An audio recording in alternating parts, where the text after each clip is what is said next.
disruption and the future and marketing and all these wonderful things. And I rushed up to him and I said, I've got this little show. I'd love you to be there. And he was like, no, I'm flying back home to Connecticut. And I was like, ah. And anyway, he has come back occasionally, but this time I've managed to catch him. So, Joseph, let's start off quickly with your South African connection. Well, my South African connection is that this accent is not from Staten Island. It's from Cape Town. So I was born here. I went to UCT. I left after college or university. I ended up working at this fast food chicken chain, maybe that you've heard of, called Nando's Chickenland. Greatest experience of my life. 5 years working at Nando's, employee number 3, marketing employee number 3.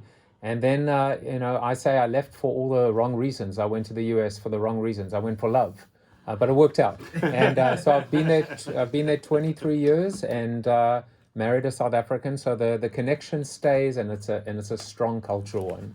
I find it quite hard to define you into a category because you've done so much, you've been so much, and you do so many different things. I suppose it's probably the nature of the future beast. Would that be a good description of you? You are what a future businessman looks like. Yeah, I'm categoryless. I like that, because you often hear of this whole idea of a square peg in a round hole. And, there are some common themes. When I even look back at the books I've written, common themes are innovation, disruption, optimization, right? Because we're always moving money from one bucket to another. I sometimes describe myself as the Robin Hood of marketing, right? Stealing from the rich and giving to the poor. But I think there's one common theme, and that is change. And throughout my career, and even when I look at my books, it's always, that common theme is always there. It's the only constant is change. And certainly in this volatile, uncertain, complex, ambiguous world we live in, we can only be sure. What do they say? Death, taxes, and change. So what is your speciality? Marketing? Would you say marketing is it? Yeah, I am a full-bodied, blooded marketer, and I love marketing. Although I will say that I think marketing is in real trouble at the moment. Marketing has become delegitimized. It's become a little bit of a joke in a way. The tenure of the chief marketing officer is under extreme pressure. Only 2% of all board seats in the US amongst the global 2,000 companies are occupied by marketers. But as of more recently, I've really started to ladder into more business strategy and even entrepreneurship as well. But yeah, marketing is my first and long-time love. And your first love. One of the things that I do is when I speak around the industries and stuff, one of the things that I'm having the same conversation is people are saying the stuff that we were taught to do as in marketing is no longer working. Nothing that we were taught. And in the old days, it was quite easy. You just sort of go out and grab the formal media, you put in your adverts, you spend your money, and the sales poured in. That's no longer true. Yeah, and even going back to old theory, there was the debate, which is, do you make what you sell or do you sell what you make?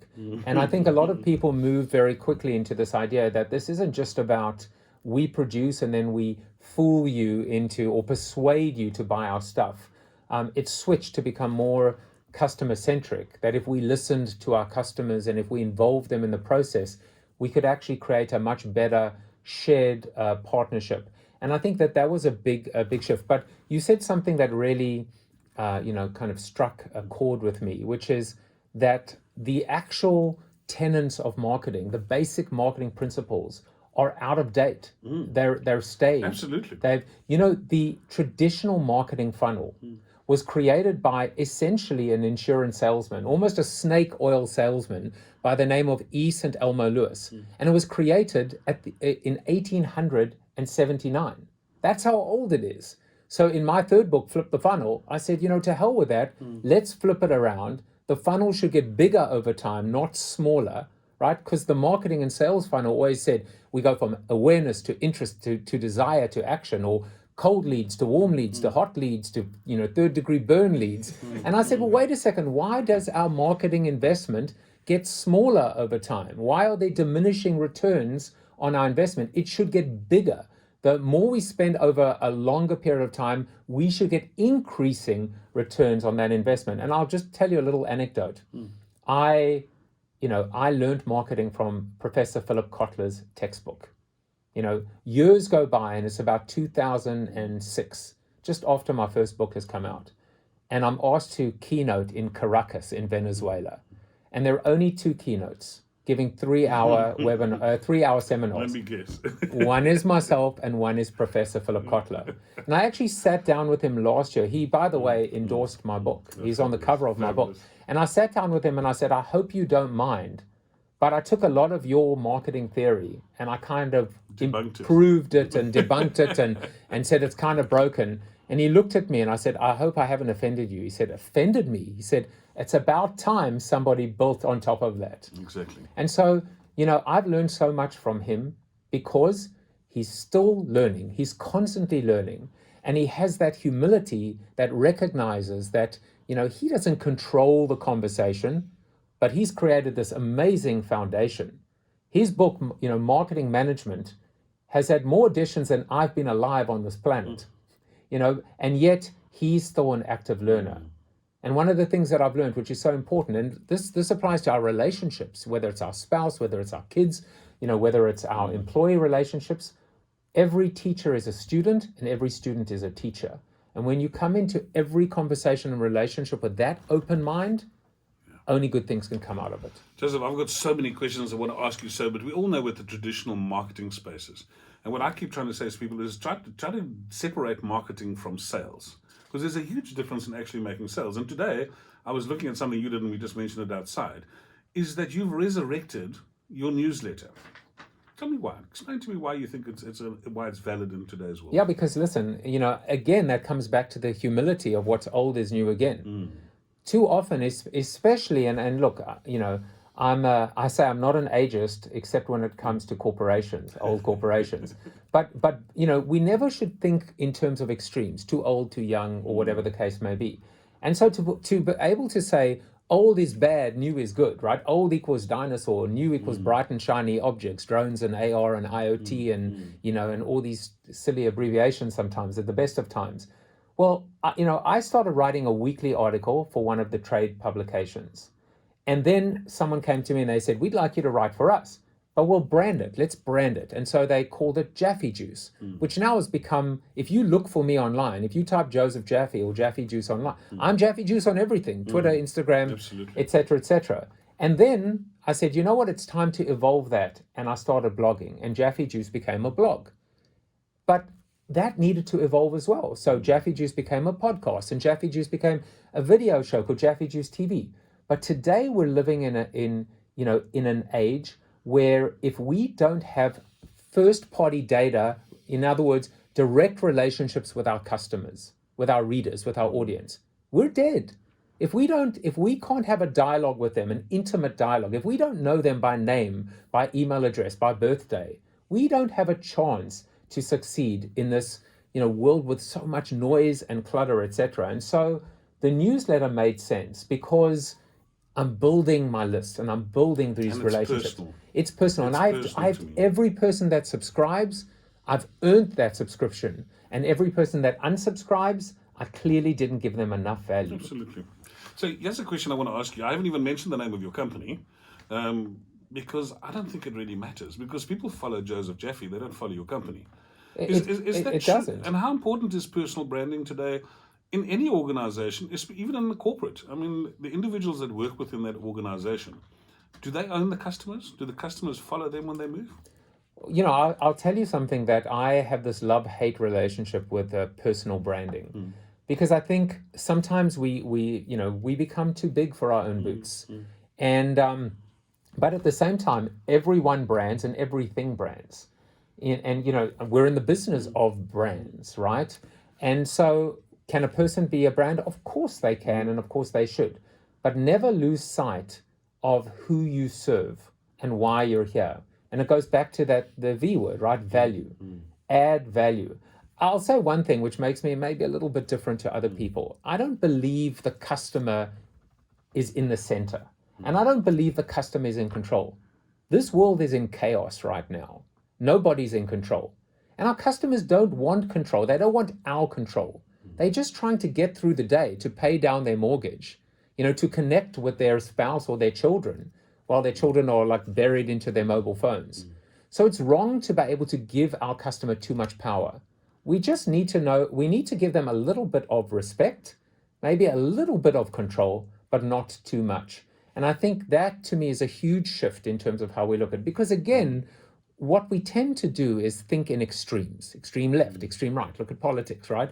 We always go from extremes, but the world doesn't operate that way. The world always tries to find a middle ground, equilibrium. And the thing about equilibrium is equilibrium doesn't mean middle of the road. It doesn't mean satisfactory. It doesn't mean bland or vanilla. It can take the best of those two extremes and bring them together in a beautiful, beautiful marriage or partnership. That's how I look at it. I love the way you express that. I could listen to this for absolute hours. One of the things I'm sorry to say, I've only read one of your books, The Bull to Sack. It's a lovely title. Everywhere I've been leaving it around as I was carrying it around with me today, and everyone was reading it and saying, "Bull to Sack." You know, who is this guy? I loved some of the comments on the back. I've got to read one or two of these. It says, Jeffy may feel at first like the high sparrow of paranoia. He's a master provocateur on steroids. Joseph Jaffe's done it again. He's brilliantly demonstrated that companies age just like people. Corporations must stay young, fit, and agile. Joseph Jaffe is no shrinking violet. He tells truth to power and calls out the turd on the table. My goodness, those are some of the best reviews I've ever heard. Oh, that High Sparrow one was the best I one. love it, A great little Game of Thrones. Nice little- So I actually said to him, I said, you do know that the High Sparrow kind of got nuked right at the end. But Can you I know, just ask you a question about the Game of Thrones? Because when I Googled stalked you, I saw two things. The one is you were with that, I can't remember his name in the series, the dwarf. Peter Dinklage. And there was a photograph of you. And there was another photograph of you sitting on what looked like the The actual throne, yeah. What is that all about? So probably the best money I've ever spent in my life. In a charity auction, I attended the actual world premiere of Game of Thrones, of one of the series. And, I was like, as they say, a kid in a candy store. I'm sitting on the Iron Throne and I'm just getting photos with King Joffrey and Tyrion and Tywin and all the kids.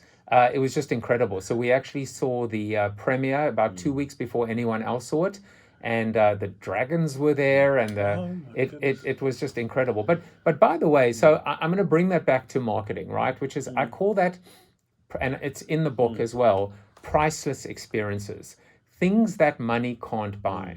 The one thing that corporations don't realize is they have access to, the celebrities that they endorse or the sporting events that they sponsor. Give your customer access to them, but also what is a priceless experience? And listen, where does it come from? It comes from Nando's. We would have people that would come in and they would be like, you guys suck, you're terrible, your prices are too expensive, the chicken is too dry, they came up with the service is terrible, and then we'd shove a bottle of peri peri in their face, go, how about a bottle of peri peri? And they go, oh, that's all right. You're like, you guys are awesome. This little bottle, it had a cost, you would pay something for it. The cost of that peri peri was much less, but it had a perceived value that was so much greater. And now this idea of priceless experiences, if we can allow people to experience the brand, but from the inside and create this experience, that's when suddenly we can not just transcend, but we can actually elevate ourselves beyond just what I would call functional benefit. This is what the product is. This is how it works. This is what it does. Even this is how it makes you feel, which is what brands are about. We can do more. We can actually take what we do, hawk our wares, but actually make a difference in people's life. Even if you think about the Make-A-Wish Foundation, brands have the ability to grant wishes, to really be in the magic business. And in this day and age of social media, it's so easy to underpromise, overdeliver, and then just back off and let people call it 1 million of their closest strangers. Simple as that. You and I were chatting about this a little bit earlier on. One of my friends who's in Microsoft put a post on his social media today, and Microsoft globally has put out a thing called Teams, and it's a thing where you can work remotely, and for 6 months they are giving it free. And you and I were saying, is this opportunistic, or is this putting the customer in the front? And I think it's an incredibly good move. I think it's incredible. And you know what? You can live your life being snarky and cynical, but it won't get you far. I'm the last crisis, economic crisis that we lived through was the whole mortgage meltdown and the whole credit crisis. And I remember Hyundai, the car company, they ran a Super Bowl commercial and they said, lose your job, give your car back. And I thought like That's huge. that I just got goosebumps now, just even recounting that. That's marketing done right. When you actually say, we recognize right now, yes, of course, we've got to sell cars and hit our quotas, but we're operating in such a time of turbulence. And if you lose your job and get laid off, you can just come back, break the contract, no questions asked. And so, kudos to Microsoft. And by the way, they did it before Slack or before WebEx or before whatever any of their competitors might or might not have done. So first move advantage counts. And in this case, we can debate whether it was opportunistic or not, but they're adding value, they're creating utility. And at the end of the day, and I think you said that, I'll give you credit before when we're talking, after 6 months of using this product, how are you going to go back to anything else? Would you ever change? Why would you? If the product is good enough. And so that's the thing, we often do this. I say this is what bad advertising does. It puts lipstick on a pig. So like if you're in the pig business, then slaughter it and just, serve it up for breakfast. But at the end of the day, like we should never get away from fundamentals. Great products surrounded by great service. And then the marketing can actually do the rest for you. Take you home across that final, mile or 3 feet, whatever the case may be. I sometimes see the Nando's in you, and when I read this book, I saw a lot about Nando's because you made some very bold and brave statements. And one of the statements you made in Built to Suck is that the average age of the corporation has changed from 75 years to, was it 15 years? Yeah. 15 years, and that the corporation is doomed to die. And then when you made that statement, you then turned around and said, unless they do the following 4 things. Well, even if they do those following 4 they're things. just going to extend it for another 10 or 15 years. You know what? I walked into my daughter's classroom and I saw this beautiful chart showing 5,000 years of history from 3,000 to 2,000, right? Before to after. And I looked at it. Ottoman, Ming Dynasty, Byzantine Empire, Egyptians, the Romans, Nazi Germany, whatever, And I thought to myself, every one of these civilizations and empires rose and fell. Not one of them was able to cheat the sands of time. But if the corporation, which is only really about 140, 150 years old in its existing form, if the corporation were an empire or a civilization, are we foolish to believe, or are we so deluded to think that somehow we will cheat time? And I will tell you, and you know this from when I spoke last time, and it's in the book as well, Jeff Bezos, called an all-hands meeting, and he said to his employees, he said, one day Amazon will fail. One day we will go bankrupt. Your job is to delay that for as long as possible. And I thought to myself, if he could say that. So going back to this thesis as well, it is because the business model of big business is broken, that companies have become too big, too corporate, too dysfunctional, too political, too siloed, too risk averse. They are essentially slowing down when the world is speeding up. On one hand, it's like a sandwich, right? Between a rock and a hard place. The startups, the entrepreneurs, this entrepreneurial revolution. And on the other, this non-discriminating force of disruption of technology. The old saying, I don't hate it. It's like, I don't discriminate. I hate everyone equally. That's technology. It will wipe you out if you don't jump, if you don't get on the program or get on the train. And so where do you see small business? Are we also dependent on these four pillars? Or have we got the advantage of swift turnaround times and probably a little bit more customer obsessed, I think, than some of the bigger companies? Yeah, so let me take a small step back for a second, which is there are 2 steps, right, to survival and thrival. First of all, we have to earn the right to survive, and only then we can create the growth plan. The first is this concept that I came up with called heresy. Embrace your deepest, darkest fears. In a nutshell, put yourself out of business or someone else will. So be proactive in terms of almost imagining your demise, and then innovate and pivot your way out. And then, of course, the growth pillars are digital disruption, customer obsession, talent resurrection, and corporate citizenship. This idea of doing good, being good, saving this planet, making the world a better place. It's not a pipe dream. It's what millennials and Gen Zers demand right now. So going back to what you said, of course I'm a fan of the small and medium business and the startup, etc. And I think it's okay as well that generally the small and medium businesses that make it, because most small businesses fail, most startups fail. It's okay if their business model is to get big and be bought by one of the slumbering giants. That's fine too. But I think the one mistake that everybody makes is not everyone wants to be the next Mark Zuckerberg or the next Elon Musk. You know, sometimes, it's be careful what you wish for. Sometimes you don't want, your privacy to be shattered. Sometimes you don't want all that You just want to pain. run the corner shop. You want to send your children to school. Why not? And that's a noble Why cause. not? And that they call the American dream. That it doesn't matter whether you're a male person, right, a male man, a male woman, or whether you're the CEO of a company. You can have your picket fence and your 1.5 pets and your 2.5 children, and have your car and have a roof over your head. Of course, the world is changing, as we know, and maybe that American dream has changed and will continue to evolve. But again, that's part of the message. And so, to your point as well, yes, customer obsession. When you're a small business owner and you're sitting in a movie, and somebody, talks smack about you on Twitter, you're like, excuse me, I got to go and answer that. Whereas if you're a big, fat cat at an executive, you're like, you know what? I don't care. I'll tend to it. I'll get my agency to work on it, or I'll tend to it at 9 a.m. on Monday. And of course, that hunger, that intensity, that passion, that connectedness, that intimacy, that's the engine of small business. It always has been. That's been 24 minutes of discussion with Joseph Jaffe, and it's exactly what happened last time. I was sitting and listening to him from an hour, and when it was finished, I was like, no, make him speak more, let me hear some more. I want to ask you a few questions completely unrelated to your books and anything else, because you do know a little bit about everything.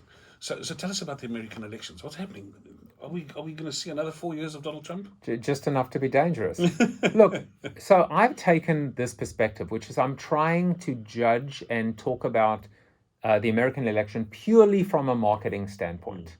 And so in looking, for example, at the Democrats, I mean, they're clearly their own worst enemy at the moment. But my prediction there is actually, my prediction was Joe Biden would be the candidate. Let's see if that's the case. It looks like it will. But what the country needs right now is a centrist, is somebody that can be the chief, not the chief executive officer or the commander in chief. They need to be the healer in chief. Yeah. And you will see my prediction: Biden running for one term and one term only, and you will see a woman as his vice presidential running mate, and hopefully a woman of color as well. And during the 4 years of his presidency, so yes, I think he's going to win, especially now with the economy where it is right now, and maybe the current president's handling of the corona crisis. What's going to happen is this person's brand name will increase in terms of awareness, name recognition, and maybe their candidacy and their credibility as well. So I'm just purely looking at it, and I'll tell you, it's one of the most. This is what I wrote in one of my articles, which is there's a very simple litmus test. Who would you rather have a beer with? When you go back and you look at some of these, even go back to Gore versus Bush. Yeah. Poor Al Gore, he was like a robot. He was so stiff. He was just so intellectual and cerebral and, and almost aloof and a bit arrogant perceived. And then you had like this, the guy next door, George W. Bush, who, to this day, I would rather have a beer with Bush. Because, He'd make you laugh. He'd make, He'd say something he'd tell a funny. bunch of politically incorrect jokes, but likability is important, right? There's a wonderful saying in marketing and sales, and it applies to so many things. People don't care how much you know until they know how much you care. If we can't see ourselves in that candidate, if we can't identify with them, we struggle to kind of find that connection. So I think isn't it? To me, it's an optimistic message with all this automation, with all this confusion in the world. What are we going back to? We're going back to email, and we're going back to relationships, personal relationships based on trust. Why not? Joseph, when I originally had you here, it was because you were in South Africa again. You were speaking at the launch of the Adelsil Connect, and it's a first time ever, and you were going to be the speaker, and we were hoping to sell some tickets. But the reality is it's full. So obviously, whatever we've done before we even go, so all those people who wanted to go to the Del Sol Connect, unless you've got some bribe money that you can maybe buy my ticket or whatever it is, tell me a little bit about that. I mean, you're here in South Africa. Is that the only talk that you're doing?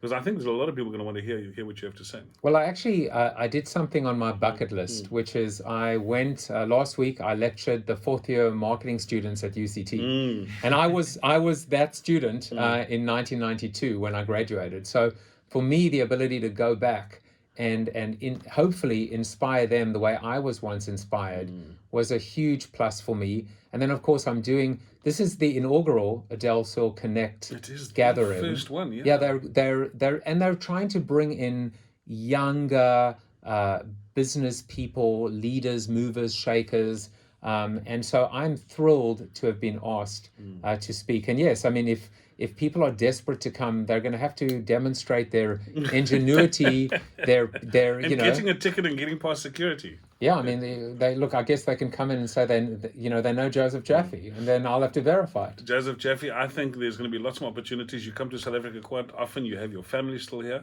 and from my point of view, I'm so chuffed that we've managed to get this interview at last. I waited long enough for it. And let's chat again next time you come here. Maybe next time we can set up a few more opportunities for people to listen to you speak. That would be great. And can I take the opportunity to issue a tiny little plug? Absolutely. Which is, besides just Google me, which is my website, my speaker website, where I do workshops and keynotes and facilitation, josephjaffe.com. I mean, what else? You can follow me on Twitter and Instagram. I'm much more active on Instagram at Jaffe Juice. And of course, let's go back to the basics. I didn't plug my company. I didn't plug the books. I'm not going to. Sign up for my newsletter at josephjaffe.com. And that way we can have a weekly conversation together. Fantastic. Joseph, thank you so much for being in studio. Thank you. A track record of real value creation for all stakeholders and impeccable empowerment credentials.